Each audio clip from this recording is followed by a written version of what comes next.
아침에 일어나서 밥을 먹고 또 돈을 벌고 공부를 하고 하는 그 여러분의 그 삶의 목적은 무엇입니까? 자, 이제 제가 30초간 시간을 드리겠습니다. 한번 스스로 질문해 보십시오. 대답해 보시기 바랍니다. 나는 무엇을 목적으로 사는가?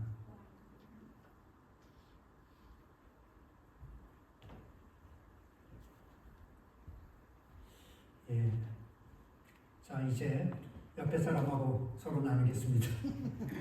옆에 사람하고 서로 이야기를, 뒤에 사람하고, What is your purpose of your life? 예, 물어보세요. 미니하고 리오. 다 빠짐없이. 자,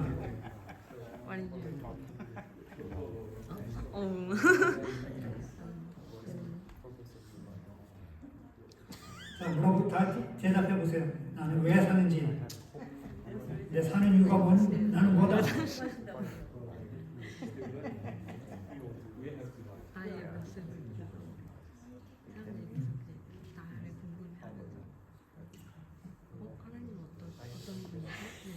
자, 한번 대답을 들어보겠습니다. 여기 앞에 저기 기원 형제는 장명 씨는 뭐 위해서 사는데?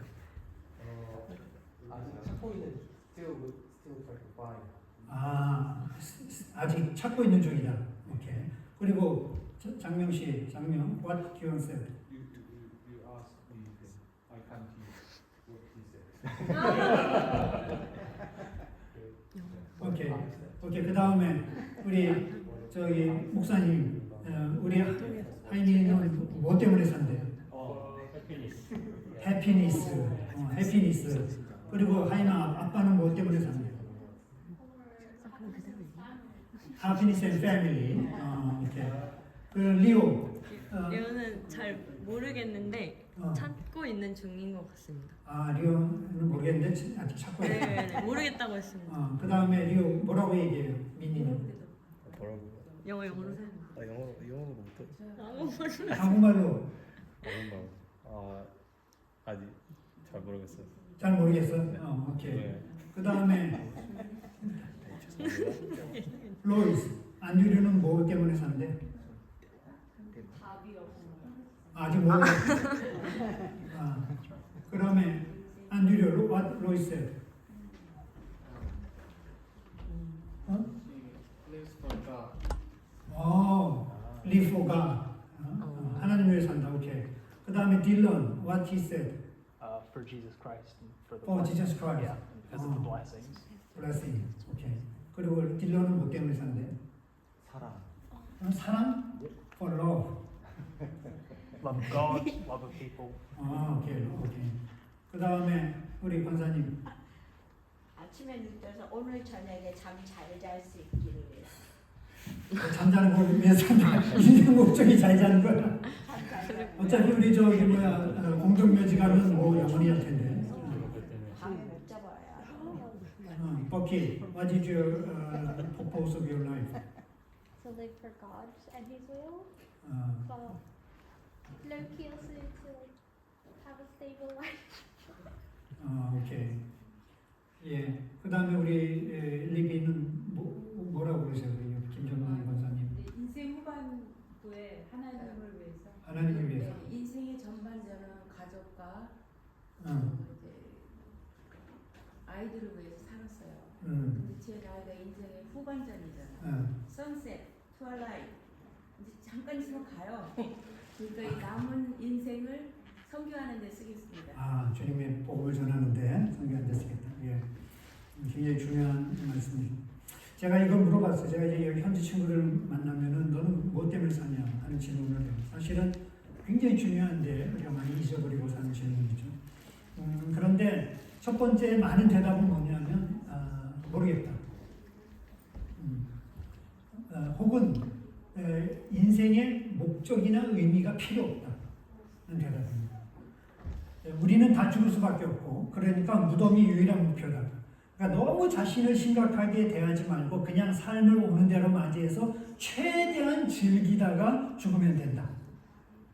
인생의 의미, 목적 이런 거는 다 집어치우고 그냥 즐겁게 살아. 맛있는 음식 먹고 그 다음에 최대한 즐기고 휴가 때마다 놀러 가고 은퇴하면은 연금으로 지내고 이렇게 그렇게 살면 된다. 그냥 목적이 없다 혹은 목적과 의미를 둘 필요가 없다 이렇게 얘기합니다. 그러나 가만히 보면 목적이 없는 것은 아닙니다. 목적이 있습니다. 그 목적을 한마디로 말하면 more pleasure, less pain.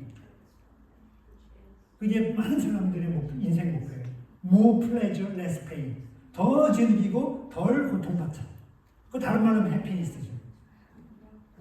더 즐길 수 있게 그리고 덜 고통받을 수 있게. 그게 내 인생의 목표. 근데 저는 그런 친구들에게 이렇게 말합니다. 만약에 네가 more pleasure, less pain이 만약 너의 목표라면 너와 네가 키우는 너희 집 땡치하고 다른 게 뭐냐? 여러분 우리 집에 있는 개하고 그 사람하고 그 차이가 뭐가 있어? more pleasure, less pain이 만약 인생의 목적이라면 뭐가 다르겠습니까? 이런 주장은 뭔가 좀 빠져 있어요. 사람이 짐승하고 다른 뭔가가 있는데 그것을 전혀 생각하지 못하는 것입니다. 본능을 따라 산다면 그것은 우리가 짐승과 별 다를 바가 없습니다. 그런데 늘 인간은 그 마음속에 본능을 넘어선 어떤 중요한 의미나 목적을 향한 그런 갈망이 있습니다. 다시 말해서 좀 가치 있는 일을 하고 싶어하는 마음이 있습니다. 아무리 부인하려고 해도 부인할 수 없어요. 내가 그냥 내 자신이 이적인 그냥 더 많은 쾌락, 더 많은 즐거움을 살려고 하면서도 결국에 그 마음 한구석에는 뭔가 가치 있는 일을 하고 싶어 한다는 그런 마음이 있습니다. 아무리 부정하려고 해도 부정할 수 없는 그게 인간의 모습입니다. 왜냐하면 하나님이 우리를 짐승과 다르게 창조하셨기 때문에 그렇습니다. 그래서 우리가 누군가를 위해서 희생한 사람, 이런 사람들을 막 영웅으로 막 하면서 막 박수치고 섬기고 그런 이유 중에 하나는 인간의 마음에 있는 가치 있는 일을 하고 싶어하는 그런 마음이 있기 때문에 그렇습니다. 그리고 이거보다 좀 더 나은 대답이 있어요. 그러니까 more pleasure, less pain보다 좀 더 나은 대답이 뭐냐 하면 그것은 자기가 스스로 만든 목적을 위해 사는 것입니다. 고등학교 때 제 친구 중에 하나는 자기는 인생 목적이 있다는 거예요. 그래서 뭐냐 그러면 자기 인생 목적은 빌딩을 세운다. 빌딩을. 그래가지고 빌딩을 이제 사거나 뭐 세우거나 이래가지고 빌딩을 세운 다음에 그 다음에 거기서부터 나머지 임대료가 나오기 시작하면 자기는 그때부터 일 안 하고 그 다음에 이제 뭐 즐기며 산다. 뭐 이것도 뭐 앞에랑 비슷하지만 어쨌든 빌딩을 세운다. 이 자기가 만든 목적이에요. 혹은 이와 같이 자기 스스로 세운 목적을 위해 삽니다. 예를 들면 나는 집을 사겠다. 나는 내 결혼해서 가족을 만들고 그리고 내 가족을 책임지고 자식들을 잘 키우겠다. 혹은 나는 이력을 잘 쌓아가지고 좋은 직장을 얻어서 높은 지위에 얻고 돈을 많이 벌거나 혹은 명성을 얻는 사회적 지위를 얻겠다. 혹은 어떤 분야의 발전에 기여를 해서 많은 사람들에게 조금 유익을 끼치는 삶을 살겠다. 혹은 어떤 사람은 나는 어려운 사람이든 가난한 사람, 인권운동이라든가 이런 일에 참여해서 변화를 만들겠다. 스스로 목적을 만들고 그것을 자기의 사명으로 여기며 사는 사람들입니다. 마치 인생은 소설과 같고 자기가 작가고 그러기에 내가 이 인생의 소설을 내가 만들어서 써가면 된다. 이렇게 생각합니다. 나쁘지는 않습니다. 그러나 저는 이렇게 묻고 싶습니다. 그 목적이 과연 지속 가능한가? 영원한 것입니다. 첫 번째 사람에게 대해서는 제가 그렇게 묻고 싶습니다. 그것이 가치가 있는가? 두 번째, 이렇게 자기의 어떤 이 땅에서의 목적, 다시 말해서 보이는 하나님은 없고 이생이 전부고 물질 넘어 세계 넘어의 삶도 없고 이생이 전부라고 하면서 이런 목적을 두고 사는 사람들에게 저는 묻고 싶습니다. 그것이 정말 영원한 것입니다. 그 가치가 그 목적이 지속 가능한가? 여러분 우리가 죽으면요 여러분이 다른 사람들이 여러분을 몇 년이나 기억할 것 같습니까? 여러분 자녀들이 여러분을 몇 년이나 기억할 거예요. 제가 제 아버님이 돌아가셨을 때 그 묘지라든가 또는 장례배를 드릴 때 산소를 가보면 공동묘지에 수많은 사람들이 있죠. 그런데 그 그 공동묘지를 관리하는 그 사무소에서 맨날 간 거예요. 이 지금 돌아가신 이 무덤이 관리가 안 된다. 그러니까 그 가족들이 연락을 해요. 무슨 말이야? 5년, 10년만 지나면 사람들의 기억에서 사라집니다. 여러분이 이 땅에 사는 동안에 자신과 주변 사람들을 더 기쁘거나 슬프게 할 수 있습니다. 또 그러고 나서 그렇지만 그리고 어느 정도 영향력을 미칠 수도 있고 좋은 작품이나 좋은 어떤 수고를 해서 업적을 남길 수도 있습니다. 그러나 그거 어느 것도 시간과 죽음 앞에서 영원하지 못하고 헛된 것이 되어버립니다. 그 빅터 프랭클이라는 유대인인데 오스트리아 사람이죠. 오스트리아에서 살던 심리학자가 있습니다. 그가 2차 세계대전에 유대인이기 때문에 잡혀서 수용소에 갇혔죠. 근데 그 수용소에서 심리학자로서 그 겪은 그 경험을 나중에 그 삶의 의미를 찾아서라는 책으로 냈습니다. 그 책에 보면 이런 이야기가 나옵니다. 아우슈비츠 수용소에 사람들이 들어가면 거기서 생존하는 생존율이 10%라는 거예요. 그러니까 90%는 다 죽어. 근데 10% 사람들은 끝까지 그 어려운 지경에서도 죽지 않고 포기하지 않고 끔찍한 상황에서도 살아남는 거예요. 그래서 이 사람이 심리학자니까 그 자세히 관찰한 거예요. 어떤 사람들이 그렇게 쉽게 죽고 어떤 사람들이 끝까지 살아납니까?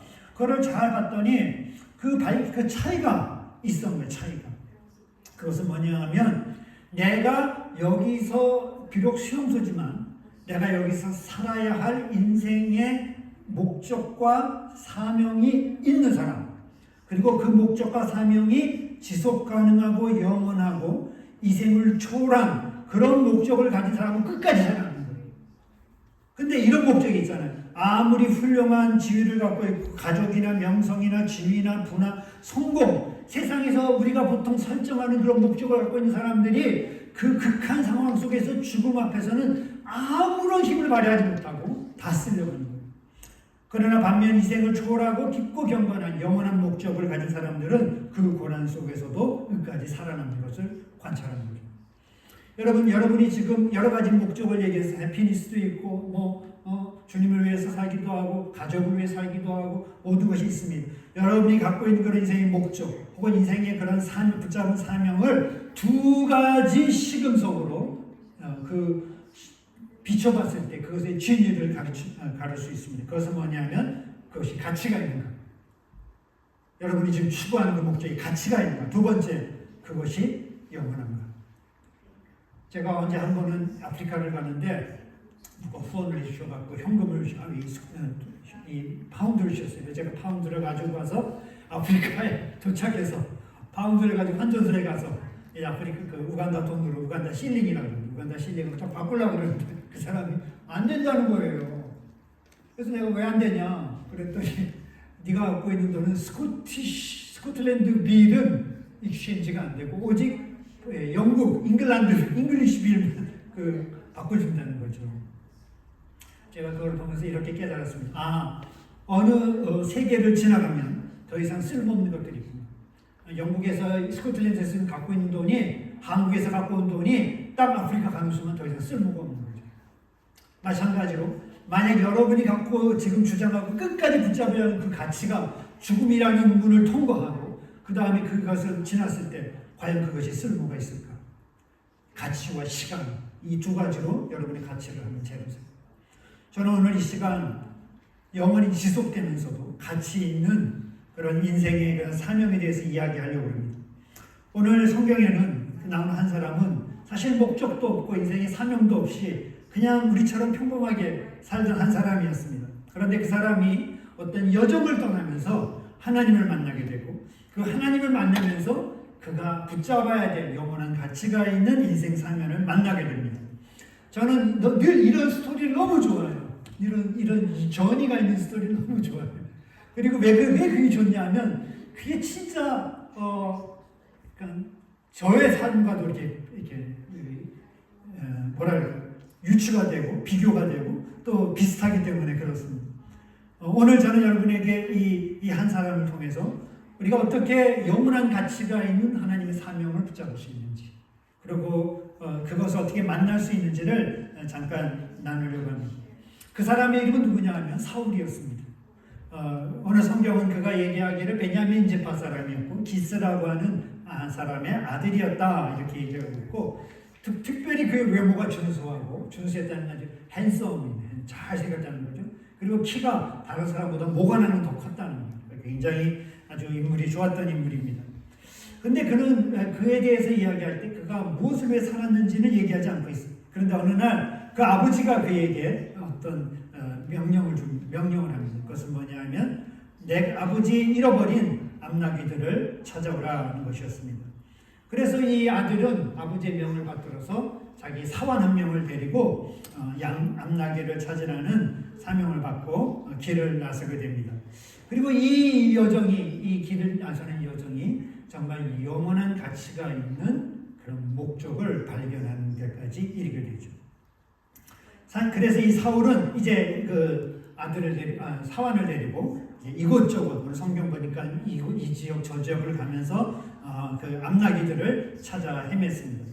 성경학자들의 말에 의하면 그 당시 그들이 지났던 지형들이 그냥 평평한 지형이 아니라 이 산이 있고 그다음에 약간 계곡이 있고 오르막 내리막이 있기 때문에 산길이 있고 그들이 움직였던 거리가 약 40km가 된다. 그러니까 이 더운 여름에 이 40km의 산길을 가는 것은 쉬운 일이 아니죠. 나중에 결국 성경을 보면 그들이 지쳐버려가지고 사울이 그 사원에게 이렇게 얘기합니다. 그들이 숲 땅에 이를 때에 사울이 함께 가던 사원에게 이르되 돌아가자. Let's go back. 더 이상 못하겠다. 힘들다. 더 이상 방법이 없고 할 수 있는 일도 없고 너무 힘드니까 이제 그만하자. 딱 이런 시점입니다. 우리 인생에서 이런 시점이 있다는 거예요. 포기하고 싶다.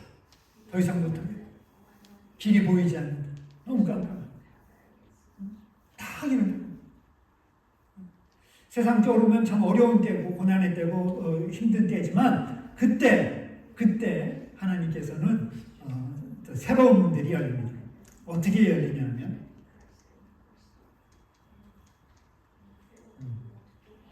이 어두운 시간에 이 힘든 시간에 하나님께 새로운 만남을 주시는데 그게 누구냐면 그가 데리고 있던 사환이에요. 그 사환이 자기 주인의 사울이 이제 그만하자 돌아가자 이 얘기를 듣자 이렇게 대답합니다. 그가 새로운 제안을 하는 6절을 보면 사원이 대답하되 보소서 이 성읍에 하나님의 사람이 있는데 존경을 받는 사람이라 그가 말한 것은 반드시 다 응하리니 그리로 가사이다. 그가 혹 우리 갈 길을 가르쳐 줄까 하나이다. 사원이 그들이 지금 온 길과는 더 이상 찾고 못하고 갈 길을 몰라 방황했을 때 새로운 길을 제시하는데 그것은 그 당시에 이스라엘을 다스리고 있던 선지자 혹은 마지막 사사 사무엘을 찾아가자는 제안을 한 것입니다. 근데 이 말을 듣는 사울이 뭐 할 것도 없고 자기 능력이 없으니까 그래. 근데 우리가 이 사무엘을 찾아가려면은 우리가 예물을 가지고 와야 되는데 예물이 없지 않냐? 이 종이 자기 주머니를 뒤적뒤적거리더니 자기한테 이 4분의 1 세겔 한 조그만 그 은전이 하나가 있다 이러면서 그 은을 사울에게 주면서 자기 주인을 설득합니다. 참 놀라운 일이죠. 보통 여러분 주인이 돈이 많습니까? 종이 돈이 많습니까? 주인이 돈이 많죠. 어디로 갈지 누가 정합니까? 주인이 정하죠. 종은 따라올 뿐입니다. 그러나 우리가 가장 어려운 이 시기에 하나님께서는 그 반대로 종이 주인을 돕고 주인을 설득하고 주인에게 물질을 주는 그런 일을 하고 있습니다. 그러니까 사울이 이 말을 듣고 사울의 말대로 선지자를 따라 나섭니다. 여러분 늘 기억하시기 바랍니다. 우리 인생의 길에서 여기가 끝이다. 더 이상 내가 할 수 있는 것이 없다. 라고 우리의 문이 닫힐 때 하나님이 늘 새로운 문을 동시에 준비하고 계십니다. 그리고 그 문을 통해서 우리는 또 다른 길을 가게 되고 또 다른 사명을 발견할 수 있게 됩니다. 만약 여러분이 지금 실패나 절망이나 또는 어두움 같은 그런 시간을 맞고 있다면 마치 닫힌 문 앞에 서서 어디로 가야 할지 모르고 있다면 여러분 기다리시기 바랍니다. 왜냐하면 나의 문이 닫힐 때 하늘의 문이 열리기 때문에 그렇습니다. 그래서 사울이 결정해요. 좋다. 그러면 사무엘을 찾아가자. 그런데 사무엘이 어디 있는지 모르는 거예요. 왜냐하면 당시에 사무엘이 이스라엘 전역을 이렇게 다스렸기 때문에 이 마을도 갔다 저 마을도 갔다. 그러니까 문제 어디 있는지 몰랐어. 그래서 사무엘이 사무엘을 찾기 위해서 이제 그 성읍으로 들어가고 있었는데 그때 마침 딱 우물에서 물깃는 소녀들을 만났네요. 그래 물깃는 소녀들을 만나서 사무엘이 어디에 있는지 그들에게 물었습니다. 그러자 그들이 이렇게 얘기합니다. 그들이 성읍을 향한 비탈길을 올라가다가 물길로 나온 소녀들을 만나 그들에게 묻되 성견자가 여기 있느냐. 그러자 이 소녀들이 아닙니다. 성견자가 지금 잠깐 어디 갔는데 곧 올 테고 이제 그 성읍의 사람들을 축복하기 위해서 온다. 그래서 이제 이 물깃는 소녀들의 안내를 따라서 이제 그들이 성읍으로 딱 들어갑니다. 그래서 거기서 사무엘을 딱 만나요. 여러분 참 제가 얘기하고 싶은 한 가지가 있는데 여기서 뭐냐면 하나님께로부터 사명을 받은 여정에는 반드시 이런 도움을 주는 사람들을 만나게 됩니다. 그래서 여러분 하나님을 쫓아가는 길을 두려워하지 마시고 도움의 손길들이 반드시 있습니다. 저는 이것을 영어로는 key person이에요. key person. 마치 문을 여는 그 열쇠를 갖고 있는 사람들이 만나게 돼요. 어떤 때는 이 key person들이 조언을 해주고 어드바이저스, 이 사관처럼 조언을 해주기도 하고 어떤 때는 이 사관처럼 우리에게 물질을 흘려보내기도 하고 어떤 때는 이 물깃는 소녀들처럼 우리의 길을 안내해주고 어떤 때는 사무엘처럼 하나님 말씀을 전해주기도 합니다. 이 키퍼슨을 통해서 우리가 막다른 길에 이르렀을 때 늘 새로운 챕터, 새로운 문들, 새로운 계절들을 시즌들이 열리게 됩니다. 저는 저의 신앙의 여정에도 이런 분들이 많이 있고 사실 그런 분들이 아니었으면 저는 이곳까지 아마 올 수 없었을 것입니다. 그들이 저를 만나서 도움을 주고 조언을 주고 안내를 해주고 물질을 흘려 보내주셨습니다. 우리 올레이션스 교회도 마찬가지입니다. 저는 사실 교회를 하는 것에 대해서는 좀 주저하고 있었습니다. 그런데 여기 계신 장로님 권사님들이 저를 설득해 주시고 격려해 주시고 안내해 주셨습니다. 확신이 없었지만 그것을 따라서 이 교회가 시작되었습니다. 또 반대 아프리카도 마찬가지입니다. 이번 혜린 자매가 아프리카에 자원하게 되고 또 성도들이 그것을 위해서 기도하고 후원하고 그러면서 생각지도 못한 문들이 이제 열리게 되었습니다. 저는 굉장히 기대가 됩니다. 이것은 앞으로 이제 이런 생각지도 못한 문들, 그러니까 해픈되어진 이런 일들을 통해서 벌어진 일을 통해서 하나님께서 하실 일들이 마치 사울의 여정처럼 우리 교회도 또 여러분에게도 있을 것입니다. 여러분 하나님은 그래서 우리가 하나님 안에서 이 만남을 참 소중하고 늘 귀하게 여겨야 합니다. 성도와 성도의 만남, 나와 너의 만남, 성도와 목회자의 만남, 목사와 성도의 만남, 또 친구와의 만남, 그 가운데 하나님의 인도하심이 있습니다. 그 14절에 보면 이렇게 얘기합니다. 그들이 성읍으로 올라가서 그리로 들어갈 때 사무엘이 마침 산당으로 올라가려고 마주 나오더라. 하필 그때 사무엘이 딱 산당에서 올라가려고 딱 내려올 그때 이 사울과 그 종자가 사환이 딱 거기서 딱 만난 거예요. 성경 것을 마침이라고 마치 우연처럼 이야기했지만 그것은 하나님의 섭리 가운데서 정확하게 이루어진 것입니다. 여러분 하나님의 그 정확한 때와 정확한 섭리가 있음을 믿으시기 바랍니다. 그래서 여러분 너무 조급해할 필요도 없고 서두를 필요도 없어요. 하나님 마침 딱 그 시간, 허락하신 그 시간에 당신의 섭리를 이루어간 것을 우리 여러분 모두가 믿을 수 있기를 바랍니다. 사울의 이 이야기는 드디어 절정으로 향해 치닫고 있습니다. 이 여정의 하이라이트는 무엇일까요? 그것은 바로 이 사울이 이 사무엘을 만나는 거예요. 그래서 딱 만났어요. 그런데 참 놀라운 것은 뭐냐 하면 사무엘이 사울을 만나기 전 그 전날 하나님께서 사무엘에게 나타나서 이렇게 말씀합니다.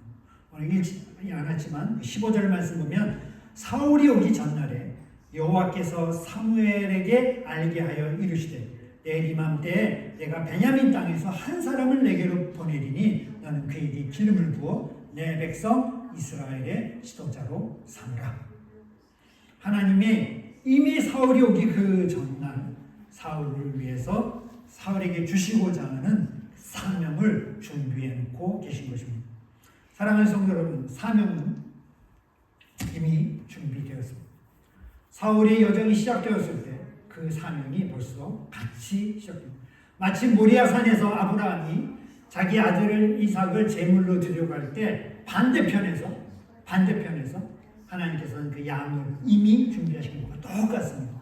여러분, 한 사람 한 사람을 위해서 마치 하나님께서 사울에게 그의 인생의 사명을 준비하셔 놓으신 것처럼 이것은 사울만이 아니라 하나님이 불러주시고 구원해 주신 모든 사람들에게 다 해당되는 이야기입니다.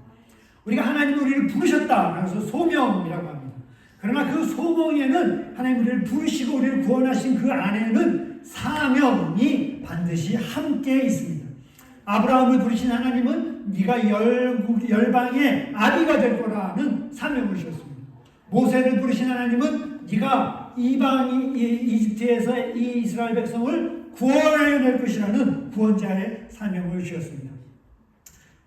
어부였던 베드로를 구원해 주시고 제자로 삼으시고 부르신 주님께서는 너는 교회의 반석이 될 거라는 사명을 주셨습니다.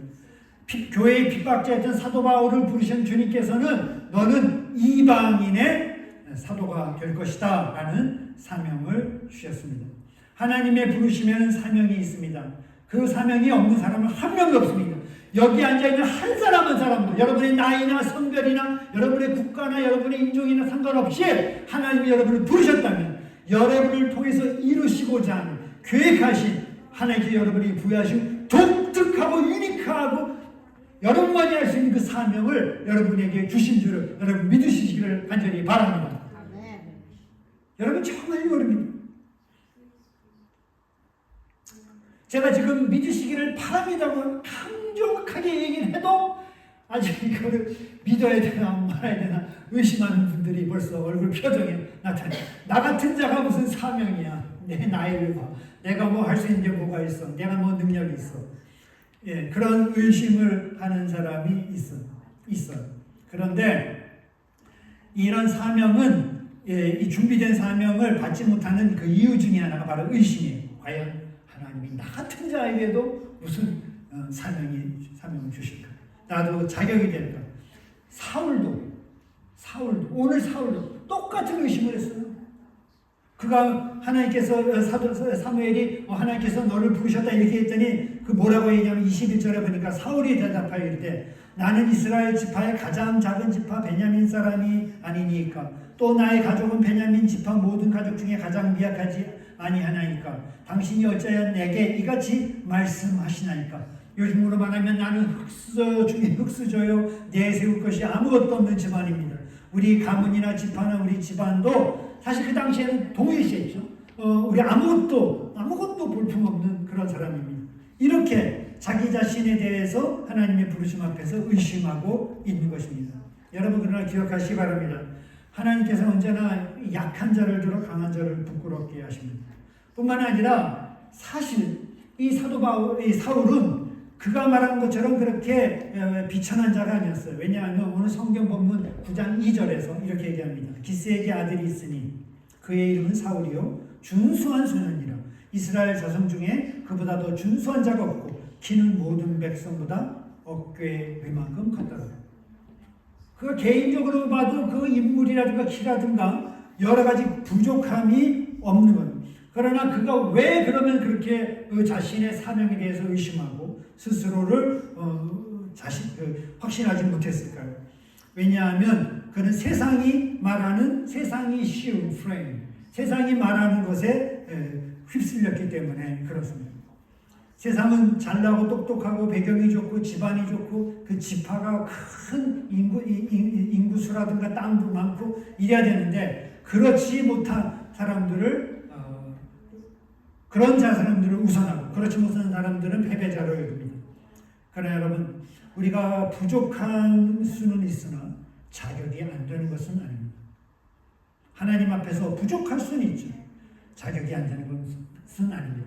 여러분 스스로 생각하기에 여러분의 학력, 여러분의 집안, 여러분의 외모 혹은 여러분의 어떤 것들이 부족하다고 생각해서 내게 무슨 사명이 있을까라고 의심한다면 그것은 사단에게 속는 것입니다.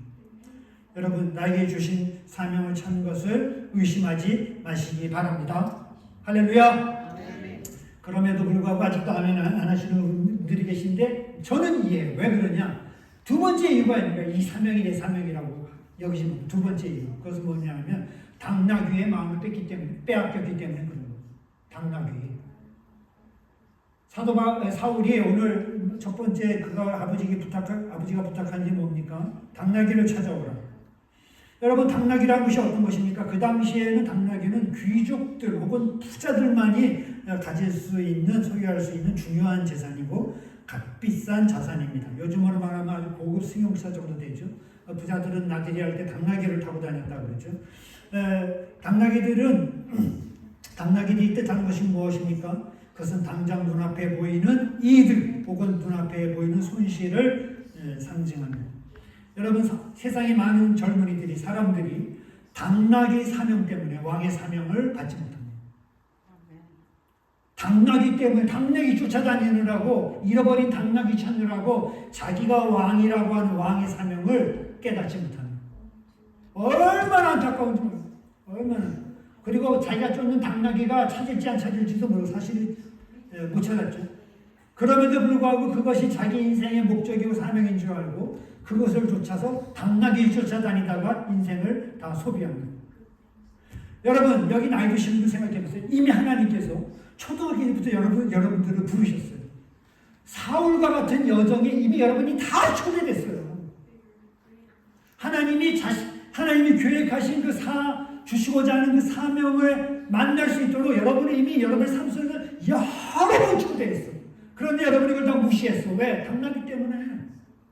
당장 눈에 보이는 저 당나귀 저것만 찾으면은 내가 이득이 있고 내가 저것만 찾으면 나에게 유익이 있고 부가 되고 그것에 눈이 멀어서 왕의 사명을 보지 못하고 있습니다. 좋은 직장과 높은 연봉, 사람들만의 성공을 따라가느라고 그것을 잊어버리다가 늦게 인생의 마지막에 다시 자신의 사명을 찾아오는 경우도 저는 때때로 많이 보았습니다. 한 분은 공군사관학교 출신이에요. 20대에 하나님이 자신을 부르신다는 것을 느꼈어요. 기도할 때마다 눈물이 나고 나를 부르신다. 그런데 자기가 외아들이고 아버지가 돌아가시고 가장을 책임져야 돼요. 그래서 하나님의 부르심을 따르기보다는 내가 그냥 공군사관학교에 가서 어쨌든 군인이 되고 장교가 되고 돈을 버니까 그 길을 택해버려요. 그래갖고 인생을 이렇게 하다가 50에 이제 예편이 됐어요. 제가 선교훈련을 받을 때 저희 선교 훈련에 오셨어요. 50에 선교사가 됩니다. 그분을 데리고 제가 이집트에 같이 이집트에 같이 이제 그 선교 현장 훈련을 갔어요. 어느 날 이제 매일마다 아침마다 모여서 같이 예배하고 기도하고 말씀을 나누는 시간이 있는데 제가 이제 호텔 방에 앉아갖고 여기 이제 사람들이 오기를 기다리고 있는데 내 영혼이 은총이 보충한 죄지 복고 그 찬송을 부르고 있어요. 내 영혼이 은총이 보충한 죄지 벗고 보니 근데 그분이 문을 열고 딱 들어오는 거예요. 그랬더니 갑자기 울면서 무릎을 탁 꿇더니 하나님 제가 죄송합니다. 그리고 또 다른 젊은 청년들이 훈련반 청년들이 들어오는 족족이 그래서 제가 딱 느끼죠. 성령께서 이 자리에 강하게 역사하시는 거. 하나님께서 그분을 갖다가 그 자리에서 불러주시는 거예요. 그래서 그분이 그 자리에서 손 들고 하나님 앞에 내가 이제 당신을 부르시네 그 사명을 위해 살겠다. 지금 이스라엘에 가 계시죠. 선교사님. 당나귀의 눈이 먼 거죠. 당나귀를 쫓지 마라. 특히 저는 당나귀 사람들이 좋다 박수치며 환호하는 그 당나귀 그게 아니라 하나님이 여러분에게 말씀하시는 고유한 사명 왕의 사명 그 사명을 붙잡을 수 있는 여러분 될 수 있기를 바랍니다. 아멘.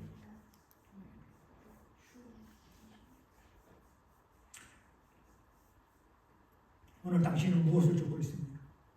당나귀입니까? 아니면 왕입니까? 9장 마지막 절에 사무엘은 드디어 사울에게 기름을 부으면서 이렇게 말합니다. 너는 이제 잠깐 서 있으라. 내가 하나님의 말씀을 내게 들려주리라. 이 사무엘이 기름병을 가져다가 사울의 머리에 붓고 입맞추며 이르되 여호와께서 내게 기름을 부으사 그의 기업의 지도자로 삼지 아니하셨느냐. 기름을 부으면 네가 이스라엘의 초대왕이다. 초래와 하나님의 나라가 한 사람의 순종을 따라서 이루어가고 있는 것입니다. 왕의 사명을 받은 자는 사울은 그 사명을 받은 다음에 다시는 당나귀를 쫓는 사명으로 돌아가지 않습니다. 돌아갈 수가 없습니다. 돌아갈 수가 없습니다. 하나님의 부르심을 받은 사람들, 하나님의 사명을 받은 사람은 돌아갈 수가 없습니다. 어떻게 왕의 사명을 받은 자가 당나귀를 쫓아갈 수 있어요? 상상도 할 수 없습니다. 계속 새로운 길, 새로운 문으로 가야 하는 것입니다. 사랑하는 성도 여러분, 우리 모두에게, 여러분 각자에게 이런 하나님의 사명이 있습니다. 하나님께서 주신 사명이 있습니다. 저는 이야기를 다 읽으면서 맨 처음에 이렇게 했어요. 나는 드디어 왕의 사명이 있나 보다, 사울의 사명.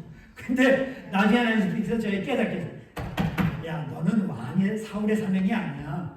너는 잘하면 그 사환의 사명. 그러니까 사울에게 일로 가야 됩니다. 일로 가야 됩니다. 포기하지 마십시오. 이런 아니면은 주머니에서 돈 좀 이렇게 꺼내가지고 이거 갖고라도 꼭 가십시오.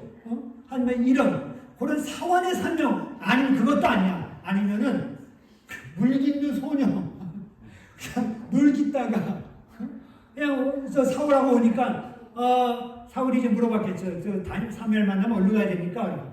그러면 저기 지금 성읍으로 가서 지금 시간을 보니까 여기 딱 올 시간이니까 가서 요 정도 하는 사명.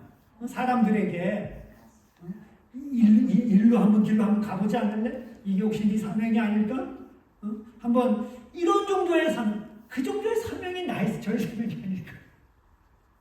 사무엘은 상상도 못하고 사무엘의 사명도 무슨 말을 하려고 하는지 아십니까, 여러분? 사명에 있어서 크고 작은 사명이 없다는 거예요. 하나님께서 이루시고자 하는 큰 하나님의 나라를 이루고자 할 때 우리 각 사람이 그 나라에 이루고자 하는 퍼즐이 되고 우리 각 사람의 주신 역할이 있는데 그 역할에 분량이 좀 많거나 분량이 적을 수는 있지. 그러나 하나님 보시기에 크거나 적은 사명은 없다는 겁니다. 저는 사환이라도 너무 감사하겠어요. 아니면 물 깃는 소녀라도 감사하겠어요. 내 인생을 통해서 내가 하나님 나라에 이용하는데 그런 사명만 한 가지를 딱 감당하고 주님 앞에 설 수 있다면 저는 내 인생은 성공이다 이렇게 얘기해요. 여러분은 성공과 인생을 어떻게 여러분은 판단하십니까? 여러분이 남긴 유산이나 재산이나 업적을 하십니까? 아닙니다. 우리의 성공과 실패 하나님은 어떻게 판단하시지 아십니까? 예수님께서 마지막에 십자가에서 하신 말씀 속에 힌트가 있어요. 무슨 말씀하셨습니까? 십자가에서 다 이루었다. I'm done. I'm finished. 다 이루었다. 무슨 말입니까? 하나님께로부터 받은 사명을 다 이루었다. 그것이 성공입니다. 만약에 여러분이 재산을 남기고 여러 가지 일을 했어도 여러분이 주신 그 고유한 사명을 만약에 이루지 못했다면 그것은 실패입니다. 어떻게 후회하지 않는 인생이 될까? 어떻게 우리의 인생이 정말 보람이 있을까? 저는 이렇게 사명을 알고 그것을 이루어가는 삶을 살아야 됩니다. 하나님이 여러분 각자의 인생에 이미 사명을 주셨고 그것을 깨달을 수 있는 많은 여정을 지금까지 인도해 오셨어요. 어쩌면 오늘 여러분이 이 영국 스코틀랜드 에딘버러에 있는 것도 하나님의 인도하신 가운데 있는 것입니다. 어쩌면 그 에딘버러에 있는 중에서도 우리 올네이션스 교회에 나온 것도 하나님의 인도하심에 있는 것입니다. 어쩌면 오늘 다른 사람은 다 여러 가지 일로 안 나왔지만 이 자리에 나와 이 설교를 듣는 것도 하나님의 또 다른 부르심인 것을 여러분 믿으시기를 바랍니다. 그래서 때로는 사울처럼 때로는 사환처럼 때로는 물기는 소녀처럼 때로는 사무엘처럼 자신의 사명을 찾아 그것을 이루어감으로써 하나님의 큰 나라를 하나님의 나라의 한 조각의 사명을 감당함으로 가장 의미 있고 보람 있고 가치 있는 삶을 사는 우리 올네이션스 교회 성도들이 될 수 있기를 주님의 이름으로 간절히 축원합니다. 마지막 성경 구절 읽고 기도하겠습니다. 내가 달려갈 길과 주 예수께 받은 사명 곧 하나님의 은혜의 복음을 전하는 일을 마치려 하면 나의 생명조차 조금도 귀한 것으로 여기지 아니하노라. 이것이 저와 여러분의 고백이 될 수 있기를 간절히 바랍니다. 기도하겠습니다. 이 시간 다 같이 기도하겠습니다. 여러분